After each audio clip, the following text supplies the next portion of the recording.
एक ऐसा भी समय था जब मैं यहाँ नहीं था। यहाँ कोई शहर नहीं था, ऊंची ऊंची इमारतें नहीं थी, बस एक पहाड़ी और घना जंगल।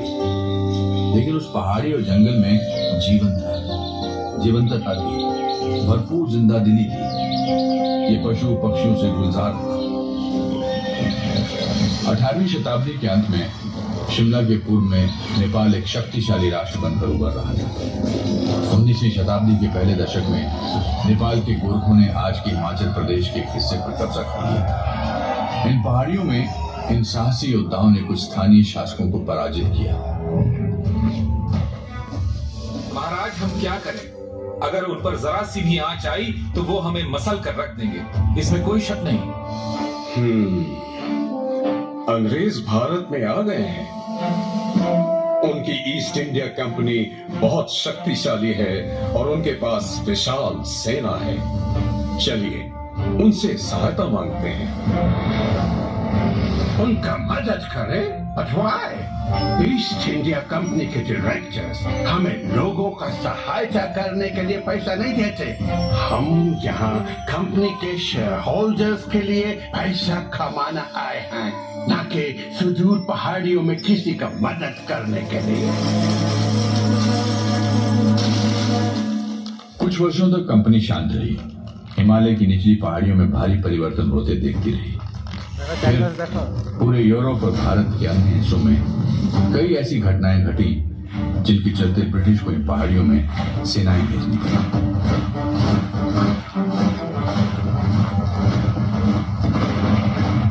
शिमला में जमकर लड़ाइयां हुई और मुठभेड़ हुई। पहाड़ी राजाओं और अंग्रेजों की जीत हुई और सन 1815-16 में गोरखा युद्ध समाप्त हुआ। 2 वर्षों के भीतर ही ईस्ट इंडिया कंपनी की सेना के अधिकारियों ने इन पहाड़ियों को घूमना टटोलना शुरू कर दिया। What a delightful place! Note का तरफ देखो, आपको बर्फ से ढका माउंटेन नजर आता है। चारों तरफ घना जंगल, घास का मैदान,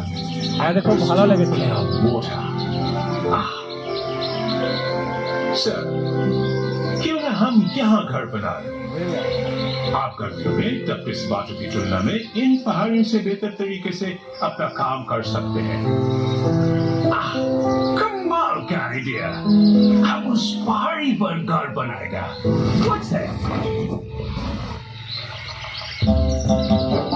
1822 में मेरे बनने से कुछ दशक पहले कैप्टन चार्ल्स प्रैट कैनेडी ने पहला स्थायी घर बनाया, जहां आगे चलकर शिमला शहर बसा। 1831 में कैनेडी हाउस में एक मेहमान का यहां आना हुआ, जिसका नाम था विक्टर जैकपॉट।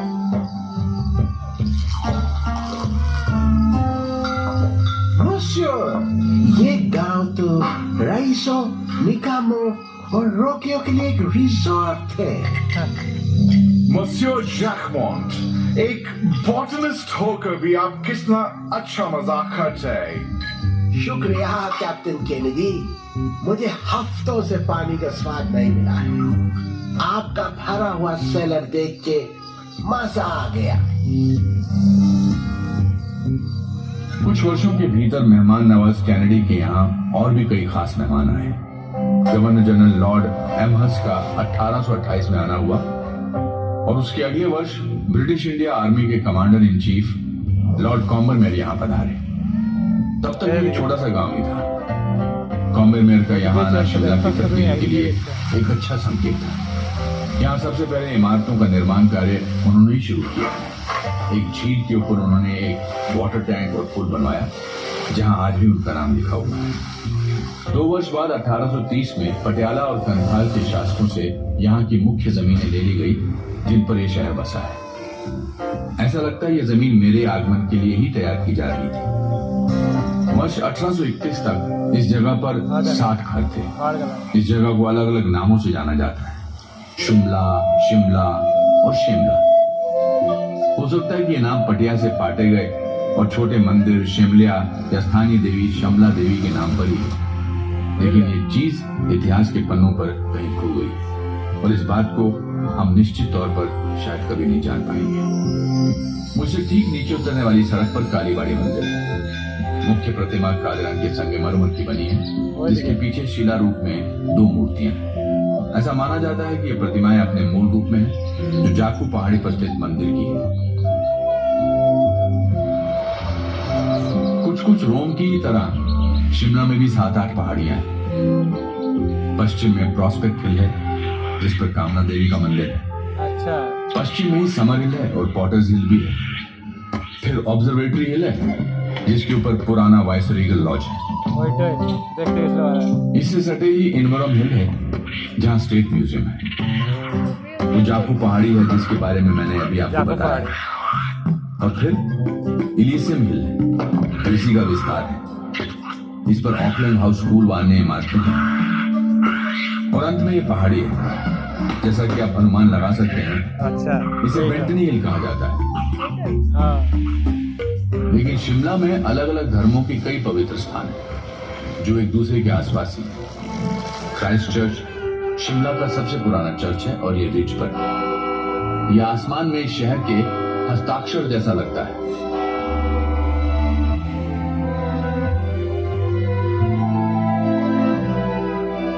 यहाँ से ठीक ऊपर की पहाड़ी पर आज जिस जगह ग्रैंड होटल है, 1829 में grand hotel. British governor general William Bentinck के रहने के लिए बेंटिक कासल बना था।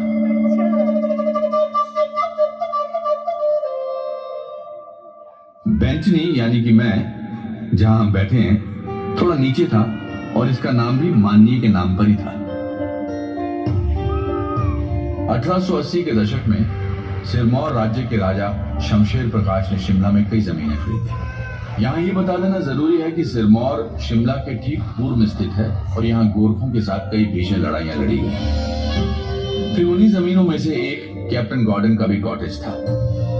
राजा शमशेर प्रकाश के सुपुत्र और राज्य के वारिस राजा सुरेंद्र मित्र प्रकाश ने अपनी निगरानी में से कहा यहाँ एक आलीशान महल बनवाया। इसके लिए राजा ने मिस्टर टीईजी कूपर की सहायता ली और 20वीं शताब्दी की शुरुआत के साथ शिमला के सुंदर किरदार का मैं भी एक हिस्सा बन गया। अब मुझे करीब से देखिए, मैं पूरी दरिया दिली के साथ बना हूं। मेरे सामने का हिस्सा वास्तुशिल्प कला का अनूठा नमूना है। पूरा या डिटेल। मेरी बेल बूटेदार सजावटें और तराशे गए दीवार गिर देखने में एल्प्स की इमारतें जैसे लगते हैं। मेरी छत पर बुर्ज बने हुए हैं और बरामदे के ऊपर पगोड़ा है, जिसमें सरदोजी का काम किया गया है। मेरी गिनती शिमला की प्रसिद्ध इमारतों में होती है। किसी ने मुझे सिरमौरी ब्रॉक शैली का अद्भुत रूप बताते हुए मेरी और मुझे बनाने वालों की उत्तम प्रशंसा भी की। साल दर साल बीतते चले गए और मेरी उम्र बढ़ती गई। मेरे किरदार में कई पहलू जुड़े। दोनों विश्व युद्धों के दौरान सिरमौर के राजाओं ने अंग्रेजी सरकार के सहयोग के लिए मेरे उपयोग किया।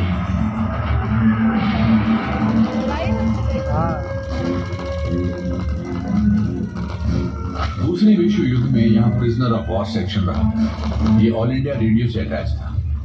यहाँ से ज्यादातर इटली के उन बंदियों का संदेश भेजा जाता था जिन्हें धर्मशाला के पास यौल में दफना दिया गया। आजादी की ठीक बाद मशहूर अखबार द ट्रिब्यून जो लाहौर में था, यहाँ से छपना शुरू हो गया। अच्छा। और इसके चंडीगढ़ शिफ्ट होने तक यही चलता रहा। ओ हाँ, क्या आपने बाहर की रेलिंग्स देखी? इस पर सिरमौर का राज्य चिन्ह अंकित। ये रेलिंग्स सिरमौर की राजधानी नाहन में ढलवा लोहे से बनाई गई और ये ढलाई खाना हिमाचल में आने वाले प्रथम उद्योगों में से एक है। ये रेलिंग और शानदार दरवाजा लगने से पहले ही मैंने शिमला म्यूनिसिपैलिटी को वचन दिया था कि प्रॉपर्टी के भीतर लगे देवदार के विशाल पेड़ों को कोई नुकसान नहीं होगा। और इनमें से 2 पूज्य वृक्ष अभी भी हैं। जाहिर है कि शिमला में बंदरों की भरमार है, जो इन पहाड़ियों की टहनियों से झूला झूलते रहते हैं और अपनी हरकतों से मेरा मनोरंजन करते रहते हैं।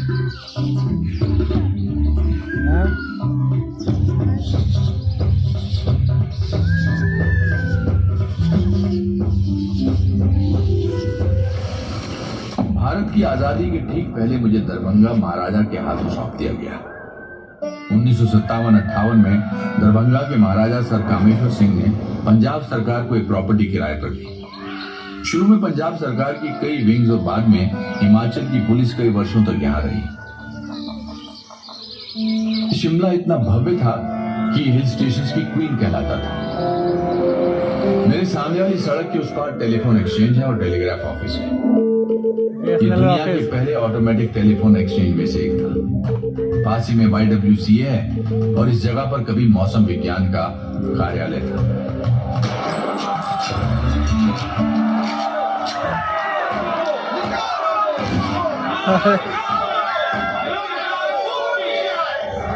उत्तर भारत के लिए 1857 की शुरुआत शांतिपूर्ण थी, लेकिन इस शांति की गोद में एक तूफान पल रहा था। ये तूफान भारत की आजादी की पहली लड़ाई के रूप में दिखा और इसने भारत में ईस्ट इंडिया कंपनी के क्रूर शासन की जड़ें हिला दी।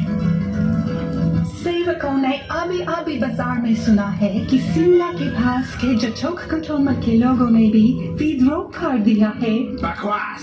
वो कभी भी नमक हरामी नहीं करेगा। वो हमारे खिलाफ खड़े नहीं होगा। शिमला बैंक यहाँ से थोड़ी दूरी पर ही है, जहाँ आज ग्रैंड होटल है। अधिकांश यूरोपियंस वहाँ इकट्ठा हो गए थे। हालांकि भारत में अंग्रेजों के अन्याय और अत्याचार के खिलाफ इस विस्फोटक क्रांति का प्रभाव शिमला के अधिकांश हिस्सों में ना के बराबर रहा, लेकिन बाकी देश में इसकी आग भड़क चुकी। इसके भयंकर परिणाम देखने को मिले और पूरे के पूरे गांव में आग लगा दी। शक्तिशाली और लुटेरी ईस्ट इंडिया कंपनी का अस्तित्व समाप्त हो गया और सारे अधिकार व शक्तियां ब्रिटानिया हुकूमत ने अपने हाथों में ले ली। अब भारत सरकार के प्रमुख का पदनाम गवर्नर जनरल ऑफ इंडिया और वायसराय कर दिया गया।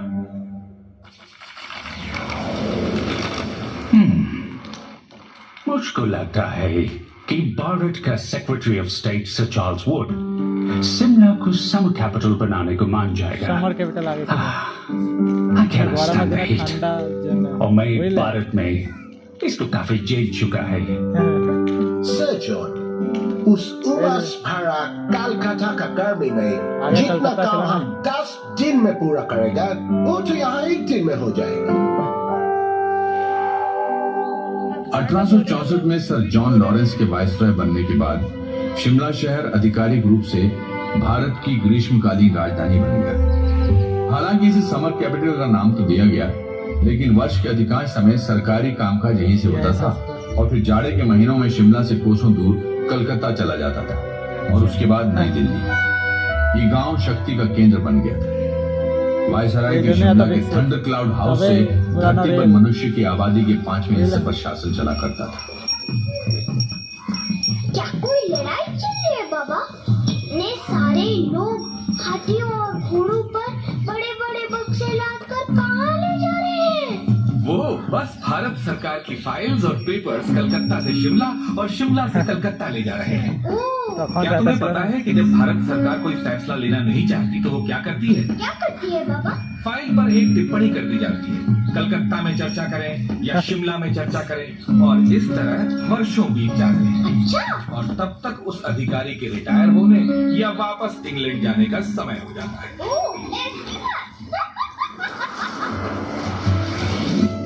यदि आप कुछ बनना चाहते हैं तो शिमला जाइए। यदि आपको किसी से शादी करना है तो शिमला जाइए। ये ब्रिटिश एम्पायर के सबसे शानदार आउटपोस्ट है और वाइसरीगल लॉज का न्योता कभी भी मत ठुकराना। शिमला में अपनी तकदीर आजमाने वाले आकर्षक नवयुवकों का जमावड़ा लगता है। यहाँ ग्रास विडोज यानी कि अपने पति द्वारा छोड़ दी गई या पति से दूर रह रही ऐसी शादीशुदा औरतें आती थी जो मैदानों की तपती धूप और अपने पतियों दोनों से ही छुटकारा चाहती थी। फिशिंग फ्लीट के सदस्यों के अविवाहित ब्रिटिश नवयुवती पानी के जहाजों से यहाँ पतियों की तलाश में और उनकी यात्राओं के पहाड़ों के संकरे रास्तों के पीछे आकर समाप्त हो जाती थी। ब्लैक हार्ट्स नामक एक गुप्त क्लब था जिसके सदस्यों को ओपन रिलेशनशिप में रहने की छूट नहीं थी, लेकिन इसके उलट खुले संबंधों को कभी रोका नहीं जा सका।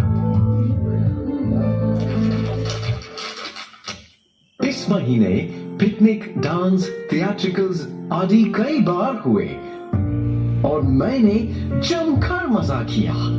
रडियार्ड किपलिंग ने शिमला से अपनी आंट को लिखे एक पत्र में यही बात कही। भविष्य के नामी लेखक और नोबेल पुरस्कार विजेता किपलिंग ने शहर के गौरवमयी वर्षों के बारे में लिखा। उन्होंने शिमला से साहित्य के कुछ अमर किरदार रचे, जैसे कि मिस हॉक्सबी। मिस हॉक्सबी असली जिंदगी से जुड़ी किरदार थी और इनमें सांप जैसी धूर्तता, मर्दों जैसी तर्कशीलता, बच्चों जैसी निर्भीकता और औरतों का प्रिय चरित्र सभी मौजूद थे। रडियार्ड किपलिंग इस शहर से जुड़े बड़े साहित्यकारों में अकेले नहीं थे। समय के साथ इस सूची में कई बड़े नाम जुड़े, जिसमें नोबेल पुरस्कार विजेता और भारत के राष्ट्रगान के रचयिता रविंद्रनाथ टैगोर शामिल रहे। एम काय, इद्रीस शाह, निर्मल वर्मा, कृष्णा सोबती, मोहन राकेश, भीष्म सानी और रस्किन बॉन्ड जैसे लेखकों और उपन्यासकारों का संबंध भी शिमला से रहा। एमेचर ड्रामेटिक क्लब के सदस्य पेशे से कलाकार हैं, और उनमें से कुछ शौकिया तौर पर सरकारी नौकरी में हैं। किसी भी प्रोफेशनल कंपनी के लिए शिमला में कोई गुंजाइश नहीं है, क्योंकि स्थानीय शौकिया कलाकार किराए पर थिएटर नहीं देने वाले। इसका कारण ये है कि वो हमेशा रिहर्सल करते रहते हैं और भूमिकाएं बदलते रहते हैं, और उनमें प्रमुख भूमिकाओं को लेकर लगातार टकरार होता रहता है। 20वीं शताब्दी के शुरू में लेखक डोज ने शिमला के मशहूर एमेचर ड्रामेटिक क्लब के बारे में यही कहा था। वाइसरेगल लॉज के ही आर्किटेक्ट हेनरी अर्विन ने टाउन हॉल को भी डिजाइन किया था। गॉथिक शैली में निर्मित ये विशाल टाउन हॉल 1887 में बनकर तैयार हुआ।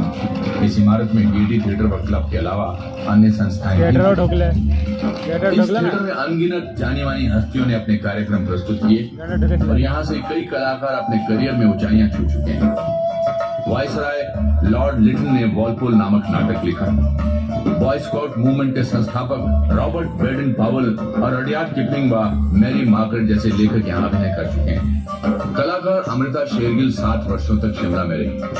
उन्होंने भी युवावस्था में यहाँ अभिनय किया। ऐसा माना जाता है कि गायक के.एल. सहगल ने अपना पहला सार्वजनिक कार्यक्रम गेयटी में ही प्रस्तुत किया।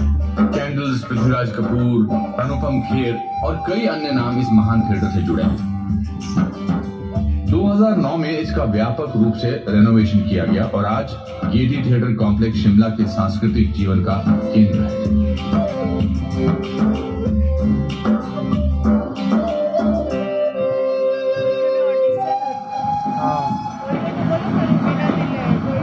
उन्नीसवीं शताब्दी के अंत में दुनिया तेजी से बदल रही थी। रेलवे पहली औद्योगिक क्रांति का प्रभाव दुनिया के कोने कोने में दिख रहा था। स्टीम रेल इसी बदलाव का एक बहुत बड़ा हिस्सा थी। अभी हमें और कितने सर्वे करने?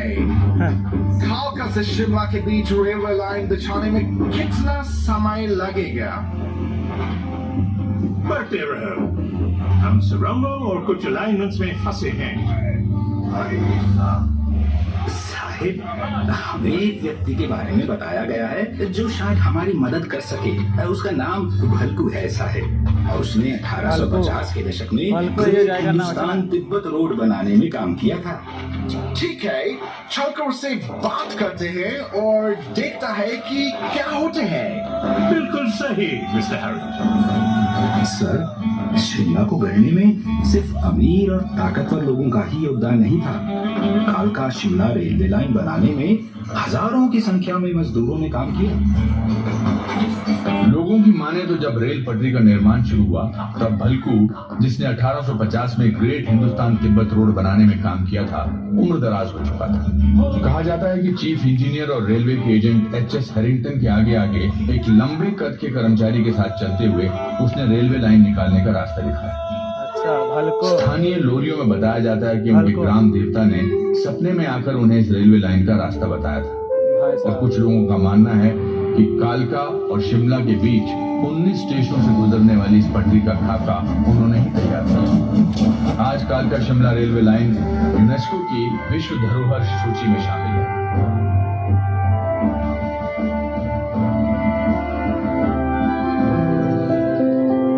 बहुत अच्छा बात है कि रेलवे लाइन बिछ गया है, लेकिन हमारा सामने काफी चिंताजनक स्थितियां हैं। ब्रिटिश राज को टी पार्टी की तरह नहीं चलाया जा सकता है। एनाडेल में गर्मी का ये बेहद सुहावना दिन है। हमारे चारों ओर फैले देवदार की ये सुंदर पेड़ इस माहौल को काफी खुशनुमा बनाते हैं। वाइस रॉय लॉर्ड कर्जन के साथ इस पवेलियन में मौजूद होना हमारे लिए सौभाग्य की बात है। क्यों मिस्टर अहमद, आपकी क्या राय है? बिल्कुल, मैं सचमुच यहाँ एक बहुत बड़े काम से आया है। अनंडेल में झुरमुटों के बीच बने जिमखाने को निहारते हुए वाइसरॉय लॉर्ड कर्जन और फ्रांसिस यंग हस्बैंड ने तिब्बत पर हमला करने की योजना बनाई। इससे कुछ साल पहले ही अनंडेल में चुपचाप एक अन्य घटना घट चुकी थी। ऐसा माना जाता है कि एलन ऑक्टेवियन ह्यूम यहाँ पिकनिक मनाने आए थे, जहाँ उनके मन में एक ऐसा संगठन बनाने का विचार आया जिससे अंग्रेजों और भारतीयों को करीब लाया जा सके। उनके द्वारा बनाया गया कांग्रेस नामक ये संगठन एक अलग ही दिशा में मुड़ गया और जल्दी ही उसकी अगुवाई में भारत का स्वतंत्रता संघर्ष शुरू हुआ।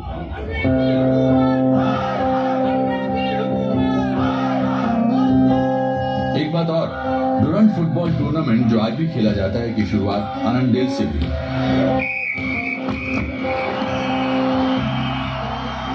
ब्रिटिश भारत और अफगानिस्तान को बांटने वाली डुरंट लाइन खींचने का निर्णय यही शिमला में हुआ था। अच्छा, अंग्रेज भारतीयों को सरकार में प्रतिनिधित्व देने से मुकर चुके थे। जलियांवाला बाग में हजारों निहत्थों को मौत के घाट उतारने वाला जनरल डायर कुछ समय शिमला में भी रह चुका था। अब शिमला की पहाड़ियों से भी आजादी के लिए आवाजें उठने लगी।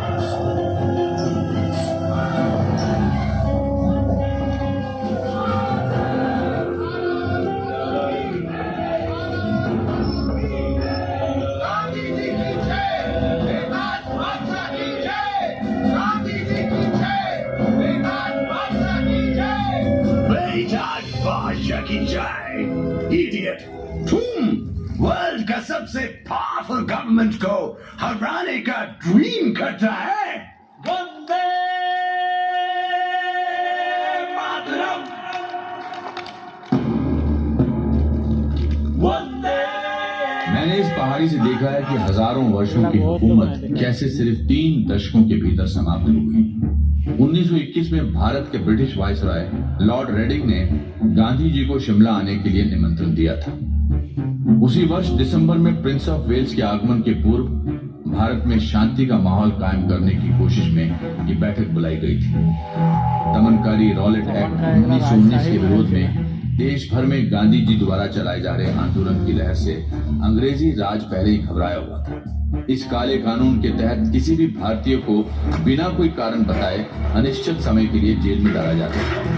उनका कहना था, नो दलील, नो वकील, नो अपील।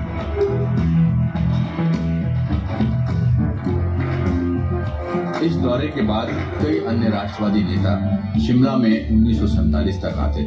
जिस वर्ष भारत आजाद हुआ, पंडित नेहरू, सी राजगोपालाचारी, सरदार पटेल, सुभाष चंद्र बोस, मदन मोहन मालवीय, अब्दुल गफ्फार खान, गोविंद वल्लभ भाई पंत और मौलाना आजाद ने नियमित रूप से यहाँ रह रहे अंग्रेज उच्चाधिकारियों को जनमत से अवगत कराया। कुछ समय के लिए पाकिस्तान के निर्माता मोहम्मद अली जिन्ना का भी शिमला में एक घर था। 1939 में दूसरे विश्व युद्ध की शुरुआत के साथ सरकार का शिमला आना जाना बंद हो गया, लेकिन यहाँ अनेक बैठकें और सम्मेलन आयोजित होते रहे। 1939 में ही शिमला की पहाड़ियों में हिमालय रियासती प्रजामंडल एक राष्ट्रवादी संगठन के रूप में सक्रिय हो गया। शिमला में आजादी के आंदोलन के अग्रणी नेताओं में भागमल स्वथा, पंडित पद्मदेव, मनशाराम, डॉक्टर केदारनाथ, लाला हरीश चंद्र और अमरीकी सत्यानंद स्टोक्स शामिल रहे। महिलाओं ने भी जमकर साथ दिया। लक्ष्मी देवी, कमला देवी, सत्यवती और लज्जा वर्मा जैसी महिलाओं ने इस स्वतंत्रता आंदोलन में बढ़ चढ़कर हिस्सा लिया। आजादी के बाद सिरमौर के डॉक्टर वाई.एस. परमार हिमाचल प्रदेश के पहले मुख्यमंत्री बने। 1947 में वाइसरॉय लॉर्ड वेवल ने शिमला सम्मेलन का प्रस्ताव रखा। उम्मीद थी कि इस सम्मेलन से देश को एकजुट रखते हुए भारत की आजादी के स्वरूप का हल निकलेगा। 1946 में कैबिनेट मिशन भारत आया। भारत की आजादी और भारतीय उपमहाद्वीप के विभाजन से जुड़े कई प्रस्तावों को शिमला में निश्चित रूप दिया गया। 1947 के शुरू में भारत के अंतिम ब्रिटिश वाइसरॉय लॉर्ड माउंटबेटन का आगमन हुआ। उनके कार्यकाल के दौरान यूनाइटेड सर्विसेज क्लब में कई सत्र आयोजित हुए। सर सिरिल रेडक्लिफ की अध्यक्षता में सीमा आयोग ने देश का बंटवारा किया और पाकिस्तान का जन्म हुआ। 15 अगस्त 1947 को भारत गुलामी की बेड़ियों से आजाद हो गया।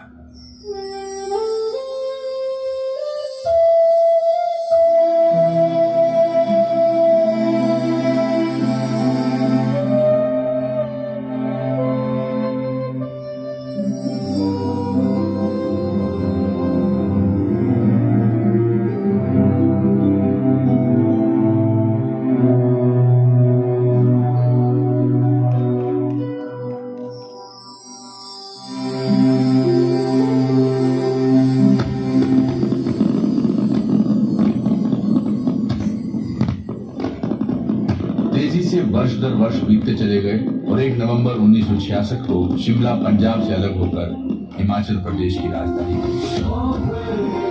फिर 1972 में बांसकोट में भारत और पाकिस्तान के बीच शिमला समझौते पर हस्ताक्षर हुआ। बांसकोट ही आज का राजभवन है। विस यूनिटा फोर्टियर यानी एकता में बल।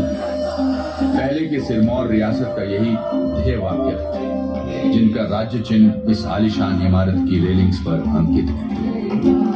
और शिमला या शिमला, इस बारे में क्या कहेंगे?